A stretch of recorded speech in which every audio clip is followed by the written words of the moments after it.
Bueno, cuando quieran arranco. Dale, dale. Bueno, la idea de mi charla era hablar de generalidades de la patología neurismática, pero más que nada del tratamiento, del manejo, haciendo más énfasis en la parte nuestra, en la neurocirugía.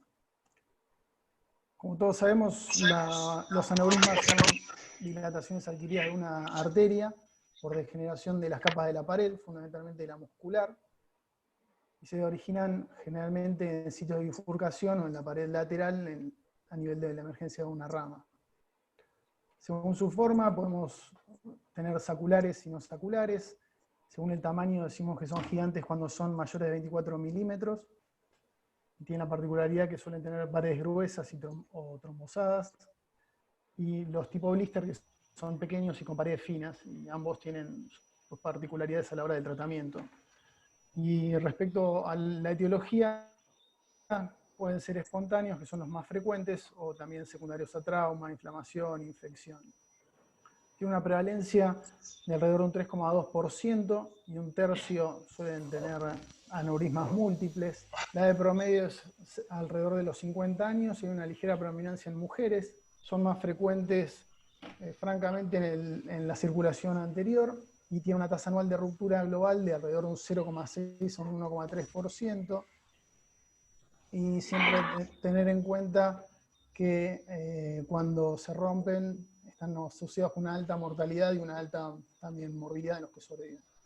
Factores de riesgo a destacar, más que nada las enfermedades del tejido conectivo, enfermedad renal poliquística, pero los más importantes son los familiares claramente, que aumentan alrededor de 3,6 veces la frecuencia de aneurismas, además de que tienden a romper a menor tamaño y a menor edad.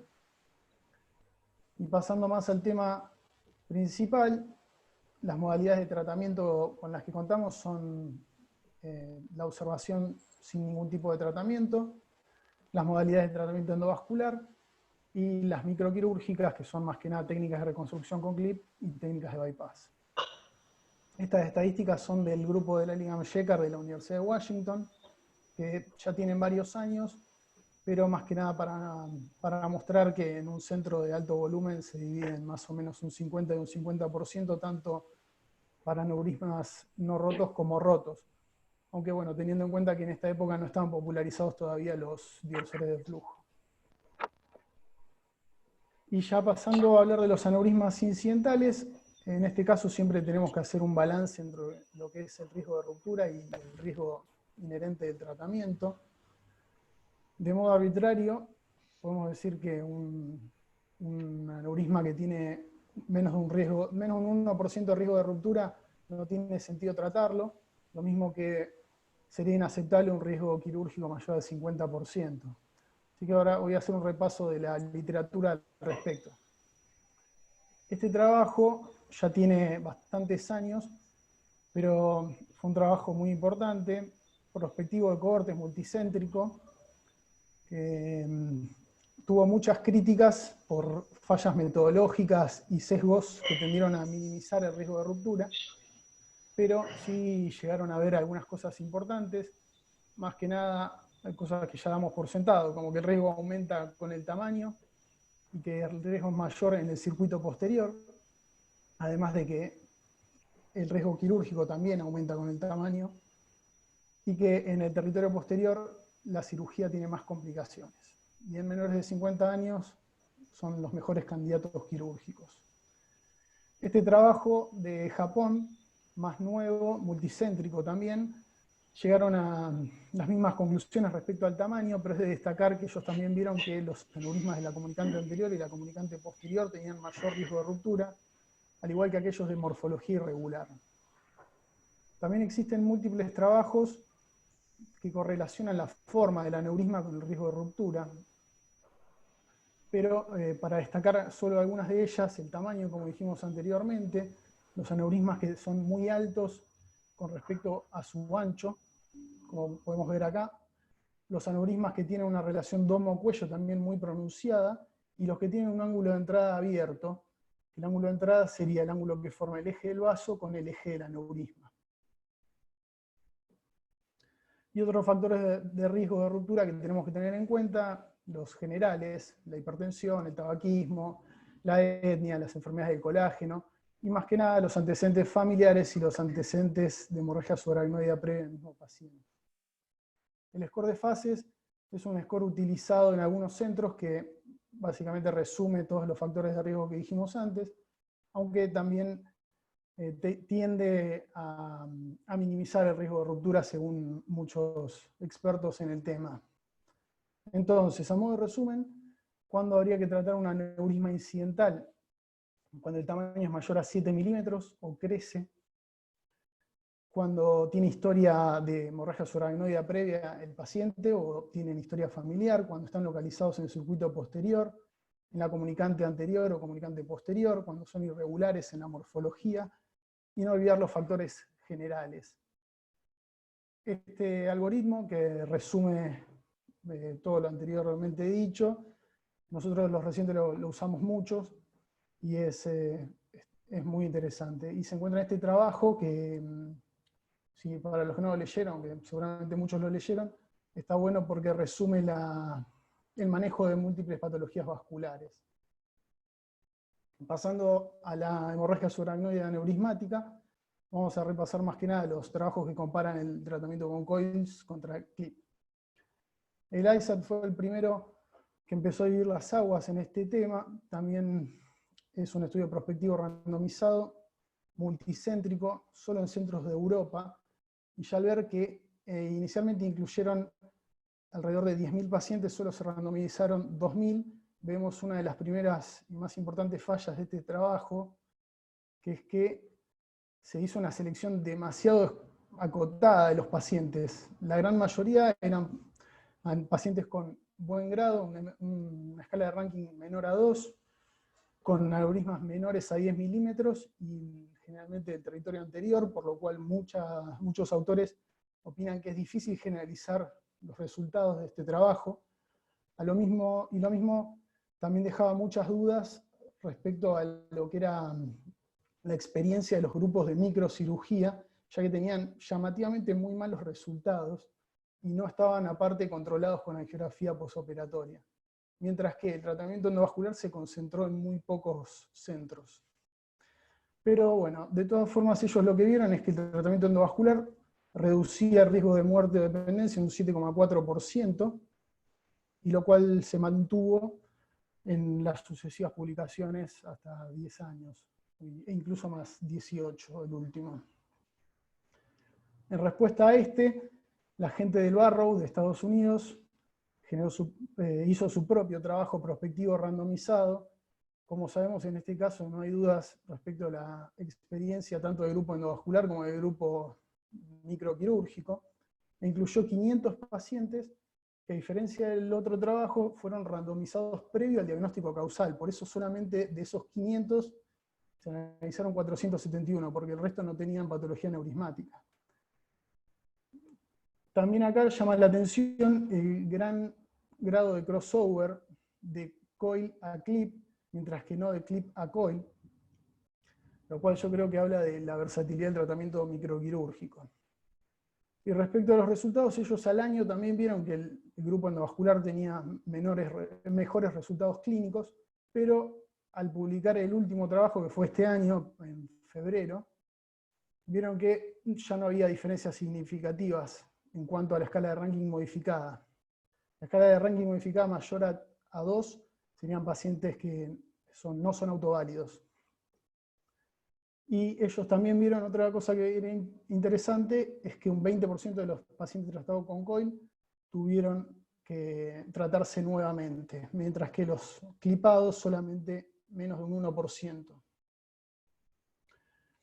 Luego estos trabajos, el primero, que es el trabajo de Japón, como para resaltar, ellos vieron que el grupo con coils tenía menor incidencia de vasoespasmo, y el clipado, al igual que todos los anteriores, también tenía mayor oclusión, y el outcome a un año era similar, aunque levemente mejor en coils. Y el trabajo de Finlandia es interesante porque analizaron muy bien a los pacientes, incluso con tests neuropsicológicos, y ellos vieron que no había diferencias tampoco en el resultado neuropsicológico, que es algo de lo que se le Se le critica el tratamiento microquirúrgico por la manipulación cerebral.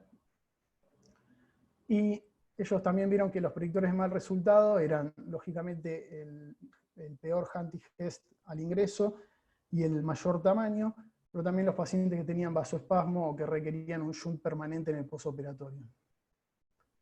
El CARAT fue un trabajo retrospectivo de cohortes de múltiples centros de Estados Unidos, y ellos lo publicaron en 2 oportunidades. Primero, evaluando la rotura intraprocedural, que vieron que aumentaba el riesgo de mortalidad y discapacidad de un 34 contra un 17%, y vieron que la rotura intraprocedural era más frecuente en el grupo de CLIP, pero que en el grupo de COILS, que tenían una rotura, les iba mucho peor. Esto es lógico, ya que en el tratamiento abierto tenemos más herramientas para resolver una rotura intraprocedural.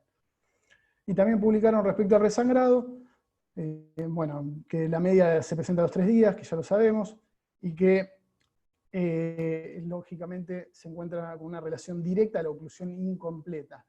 Aquellos que tenían una oclusión menor al 70% tenían un riesgo de 25% de resangrado al año.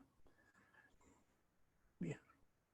Y solamente para recordar, esto ya lo habló Seba en su charla, de la experiencia de los japoneses del grupo de Tanikawa con el lavado cisternal, que ellos vieron que demostraba que disminuía el vasoespasmo sintomático y que también tenía muy buenos resultados clínicos. Entonces, en resumen, el tratamiento de la hemorragia subaracnoidea aneurismática debe ser precoz, dentro de las 72 horas. Esto no lo valoran en los trabajos, pero era un criterio de inclusión. El tratamiento con COILS tendría menor morbilidad al año, pero que a largo plazo se equipara. Y el tratamiento con CLIPS tiene mayor oclusión completa, menor tasa de recanalización, por lo cual los pacientes tratados con COILS tienen que tener un seguimiento angiográfico a largo plazo, no tan así los pacientes tratados con CLIP, que no es algo menor, ya que aumenta claramente el gasto en salud, además de la incomodidad del paciente. También que hay que intentar ocluir completamente el aneurisma siempre, que los mejores candidatos quirúrgicos son los pacientes jóvenes sin comorbilidades. Y pasando a las particularidades más del tratamiento microquirúrgico, estas diapositivas las saqué de una charla de Dan Barrow. Él dice que lo más importante es la correcta selección del paciente, teniendo en cuenta los factores del paciente, los factores del aneurisma, los factores del cirujano, que son más que nada la experiencia, y valorar las bondades y los defectos de cada tipo de modalidad de tratamiento. Entonces él dice que los aneurismas que necesitan cirugía son los que tienen un hematoma intraparenquimatoso asociado, ya que no tiene sentido evacuar un hematoma y después tratar el aneurisma de modo endovascular, o los aneurismas que tienen un gran efecto de masa por su tamaño, o también en algunos casos muy pequeños que son difíciles de tratar de forma endovascular, los aneurismas que tienen cuello ancho, complejos, aquellos trombosados, del fallo del tratamiento endovascular, los que son múltiples y se pueden tratar con un mismo abordaje, los infecciosos, y en los pacientes muy jóvenes, porque a él le dejan dudas realmente el efecto que puede tener a largo plazo doble antiagregar o antiagregar a un paciente durante muchos años. No hay que olvidar que estos pacientes pueden llegar a vivir muchos años después del tratamiento. Y respecto a la localización, estas estadísticas son del libro de Lotton, solamente para mostrar que los más frecuentes son los de cerebral media, comunicante anterior y comunicante posterior. Y como para resumir algunas particularidades de cada localización, en el caso de los paraclinoideos, los más amigables para el tratamiento microquirúrgico son los oftálmicos, ya que se encuentran en la cara superior con proyección craneal, mientras que cuando pasamos a los de la hipofisaria superior o de la cueva, pueden requerir algunas técnicas de base de cráneo complejas, como linodectomías anterior, descompresión de canal óptico, movilización de los anillos durales, que pueden ser más difíciles para un neurocirujano que no está acostumbrado a esas técnicas. Y los dorsales, que generalmente son difíciles de tratar con cualquier modalidad. En este esquema también del libro de Lotton vemos, solamente para recordar, los de la oftálmica, los de la cueva, los de la hipofisaria superior, donde estarían localizados.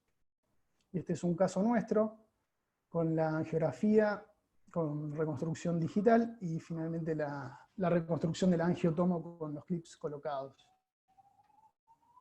Un caso de hipofisaria superior, de oftálmica.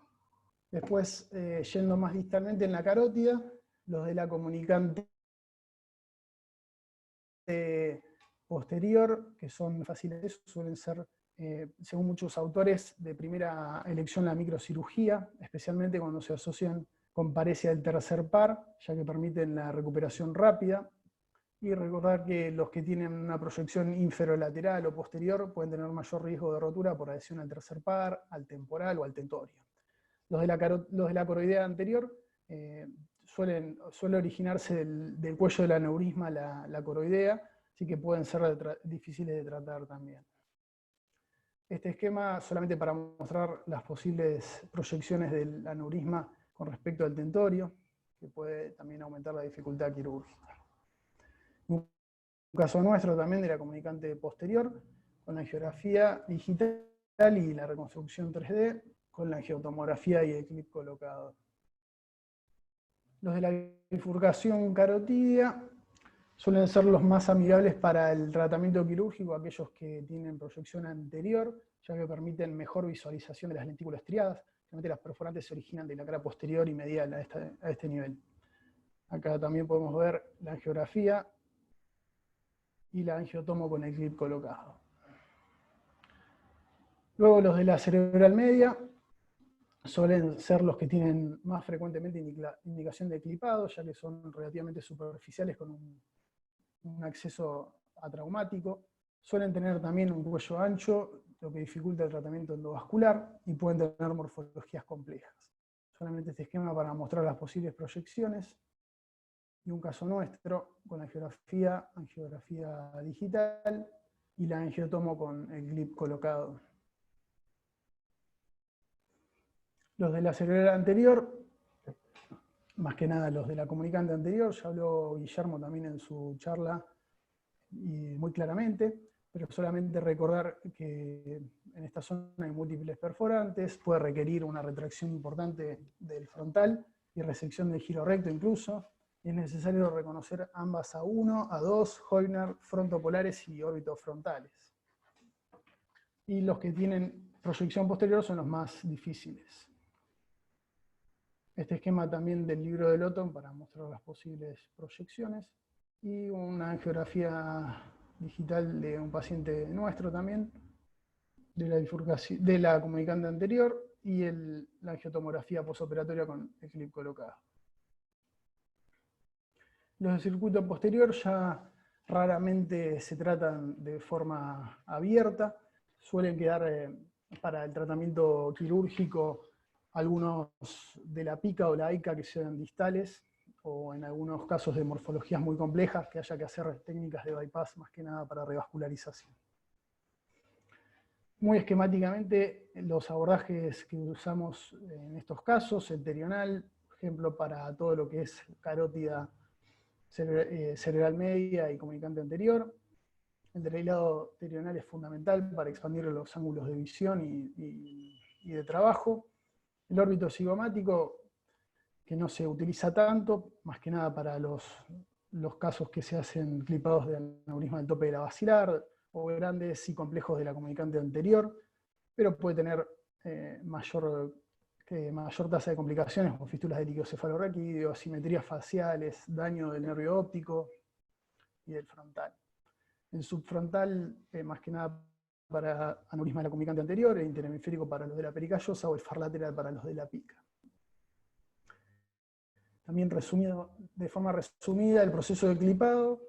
Primero se tiene que hacer apertura de las cisternas con extracción de líquido cefalorraquídeo para lograr una relajación cerebral suficiente que nos permita trabajar cómodos, buscar el control proximal y luego distal del vaso, reconocer todos los vasos regionales, la disección del cuello y finalmente el clipado. Esto también lo saqué del libro de Lawton. Él habla de las 4 reglas de Roton, que no necesariamente se cumplen todas en todos los casos. Que es la primera, que los aneurismas surgen en bifurcaciones, y en este caso el clip tiene que ser perpendicular al flujo aferente y paralelo al de las ramas eferentes, como en el caso de los aneurismas cilianos. La segunda es que en algunos casos que surgen en la cara externa de una curva, que el aneurisma en este caso apunta al sentido del flujo, y el clip debe ser paralelo a la arteria aferente, como por ejemplo los oftálmicos.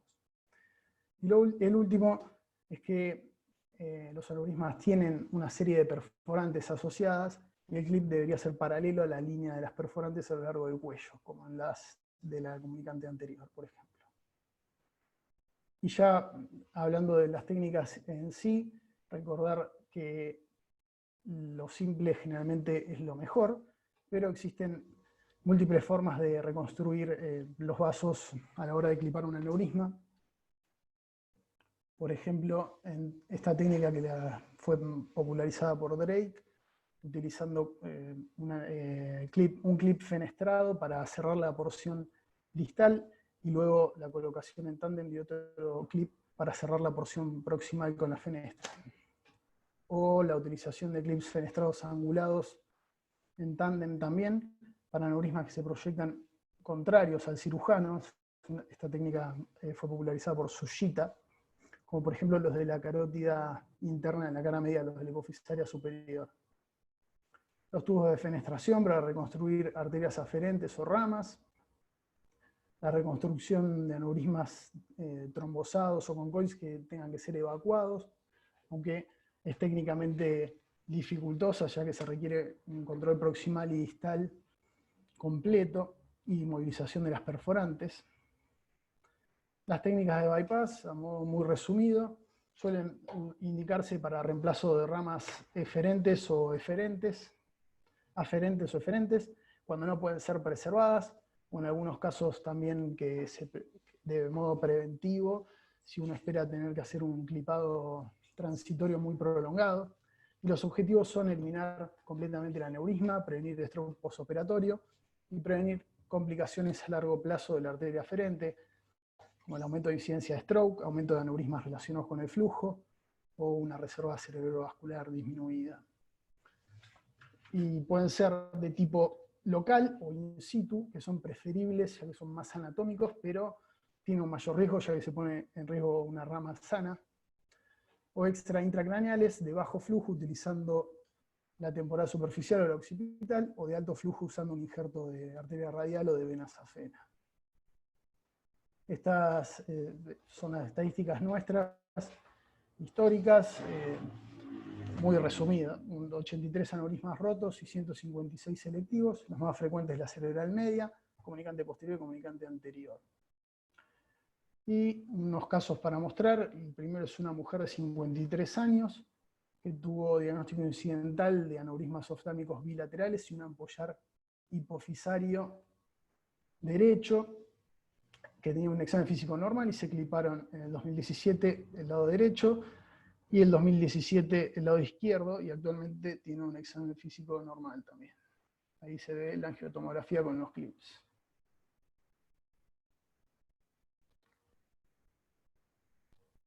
El segundo caso también es de aneurismas múltiples, una mujer de 43 años que se diagnosticó incidentalmente en un estudio por cefalea, 4 aneurismas del lado izquierdo y 1 del lado derecho. Del lado izquierdo siliano, comunicante anterior, comunicante posterior y bifurcación carotídea. Con un examen físico normal, en el 2019 se cliparon los 4 izquierdos y en septiembre del mismo año el derecho, y actualmente tiene un examen físico también normal. Acá vemos la angiografía de la carótida derecha, podemos ver los aneurismas y las angiotomoposoperatorias con los aneurismas, con los clips colocados. Y el último caso es una mujer de 62 años que se presentó con cefalea en estallido y pérdida de conocimiento, con un Hantigest 3 y Fisher 3 al ingreso. En la geografía digital se dieron aneurismas cilianos bilaterales, el roto era del lado izquierdo, tenía un pseudoaneurisma asociado. Se hizo un clipado con lavado cisternal y al alta se fue sin déficit neurológico. Esta es la tomografía de ingreso con la angiografía digital. Y esta es la tomografía postoperatoria, que no tenemos la angio porque es un caso bastante reciente. Y para concluir, decir que el análisis exhaustivo de la angiografía es fundamental. Es necesario conocer todas las posibilidades disponibles de tratamiento.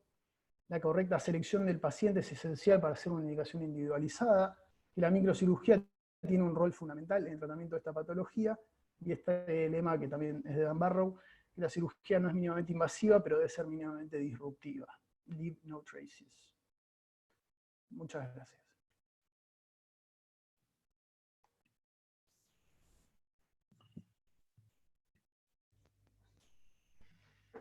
Bueno, Guido, muy lindo, te felicito. La verdad tocaste muy buenos los tópicos que tocaste, muy bien explicado, muy claro. Así que bueno, te felicito. Bueno, gracias. Eh, bueno, no sé si alguien quiere hacer alguna pregunta, algún comentario. Acá tenemos, acá está el doctor Salvat, Andrés, Santiago, Jorge, si quieren hacer algún comentario, Tomás. Yo tengo una pregunta, Rubén. Dale. Ustedes por ahí que tienen más experiencia en la cirugía vascular en otras épocas, eh, ¿cómo hacer para intentar llegar a una curva de aprendizaje suficiente para tratar de forma quirúrgica los aneurismas de tope basilar, por ejemplo? Yo creo que eso ya casi que lo hemos perdido. No sé, ¿qué piensan ustedes de eso? Eh, y mira, bueno, vos viste, son muy poco frecuentes. Y, y la verdad que los pocos que hay, yo no sé cuántos generalmente van dirigidos a la embolización. Así que creo que se hace muy difícil. La verdad no sé en Fleni cuántos se embolizan por año aneurismas de tope de basilar. Y afuera también lo desconozco. Pero bueno, son muy poco frecuentes. Yo no sé si los chicos que por ahí ven todos los casos y se acuerdan de cuántos aneurismas de tope basilar pasan por Fleni. Creo que son, no sé, al año.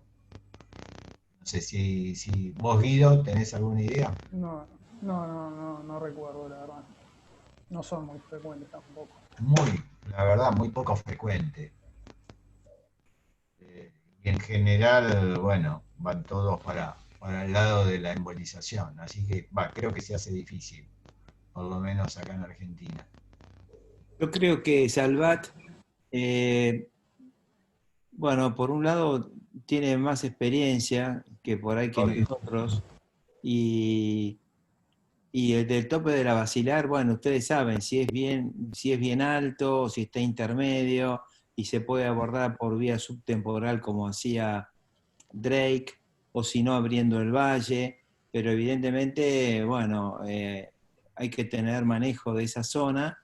Se puede clipar, evidentemente una cosa es tratar uno que se haya roto y otra cosa es hoy en día con las técnicas endovasculares, evidentemente tenés muy poca morbilidad. No así por ahí otros de la pica, que sí, por ahí han sido más frecuentes y que el problema que tenés son por ahí los pares bajos, quizás queda con algún par bajo transitoriamente. Yo me acuerdo que eso sí, lo había ayudado a salvar unas cuantas veces. Eh, pero sí, no sé, alguien más si puede dar algún otro comentario, ¿no? Doctor Salvat quiere hacer algún comentario que de esto tiene amplia experiencia. No, lo que quería felicitarlo a Guido, muy interesante, realmente una puesta Gracias, al Doc. día muy buena. Bueno, yo pertenezco a la época en que teníamos que lidiar con estas cosas. Yo estuve 2 veces en lo de Drake tratando de aprender esto. En ese momento, eh, yo que era uno de los tipos que más operaba aneurismas, había operado 12, y bueno, Drake tenía 4.000. Digo, para que a Drake le mandaban de todo el mundo, no solo de Estados Unidos, y en ese momento yo mismo le llevé 2 a él. Las 2 veces que estuve, aproveché para llevarle 2 pacientes. ¿Qué es lo que hacíamos? Primero, en ese momento se enfriaban todos los pacientes, no se operaban de urgencia, sino que todos los aneurismas del circuito posterior se enfriaban 15 días, para que tengan una idea. Otra de las cosas que realmente creo que una vez les comenté es lo que hacía Drake. Para operar, los operaba por vía subtemporal, pero el anestesista le sacaba entre 70, 90 o 100 centímetros cúbicos de líquido cefalorraquídeo antes de empezar. Directamente lo desagotaba. Y nosotros que lo veíamos, como lo hacíamos, temblábamos porque pues, suponíamos que le sacaba con una jeringa así directamente, ¿no? Le hacía una punción lumbar y le sacaba el líquido cefalorraquídeo y decimos, ¿cuándo se va a explotar? Porque nosotros teníamos la idea de que realmente la modificación del líquido cefalorraquídeo que se hacía de esa manera era una de las formas mejores para que explotara el aneurisma. Bueno, una vez presencié estando ahí cuando le sacaban que explotó el aneurisma, para que tengan una idea. Pero después él decía que nunca le pasaba nada. Conversando con él, decía, no pasa nada. Y eso le permitía tener un cerebro exangüe y mover las manos con mucha facilidad. Operaba todo con una sola espátula, no muy grande, por vía subtemporal, por vía así. Temporal como si fuera un trigémino, para que tengan una idea. El abordaje era como si fuera un trigémino. Y bueno, ahí vi operar muchísimo. El tipo, a veces operaba dos en un día, que le llegaban en estado siempre impecable, porque todos los que le llegaban estaban bárbaros, ¿no? Algunos se iban bastante mal.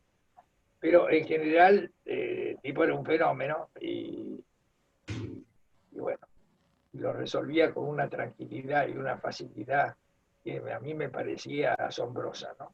Y realmente lo que Rara recién preguntaba, realmente se necesita mucho tiempo para manejar bien el circuito posterior.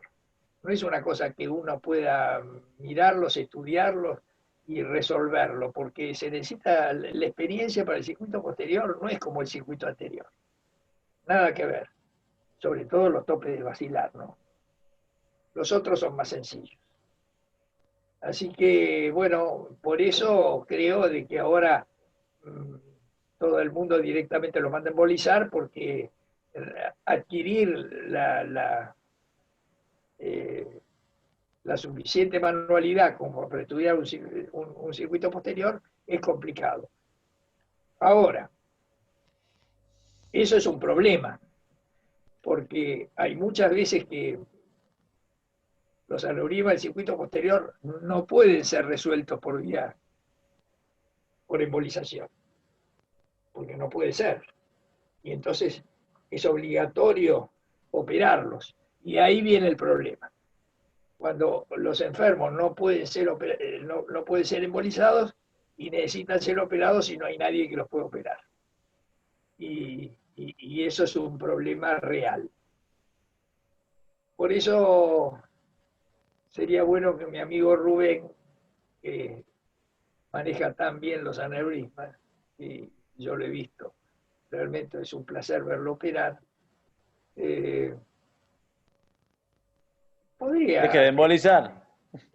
podría empezar a tratar de resolver el problema, ¿no es cierto? Cuando caiga uno lo vamos a hacer. ¿Eh? Un poco, cuando No, sí, caiga uno vamos a intentar. Lo que pasa es difícil, está difícil la cosa.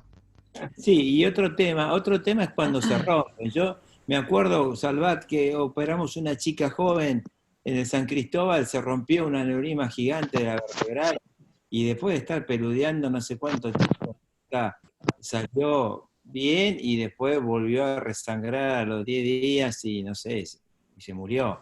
Como también Walter Dandy dijo que nunca había visto una muerte tan rápida cuando tuvo que hacer la ligadura de una vertebral y después posteriormente, como seguía sangrando, le puso un clip a la otra vertebral y automáticamente el paciente hizo un paro.